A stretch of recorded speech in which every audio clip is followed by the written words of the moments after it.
Seorang ibu rumah tangga Bekasi menjadi korban jambret saat hendak pergi arisan di kawasan Jati Asih.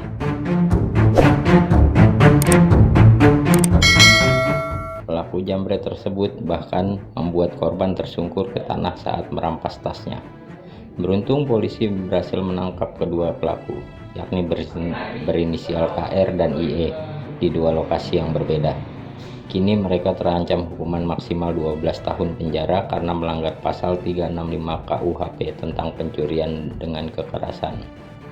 Berikut ini beberapa tips untuk menghindari menjadi korban jambret. 1. Tetap waspada, yaitu selalu perhatikan sekitar saat berjalan, terutama di jalanan umum.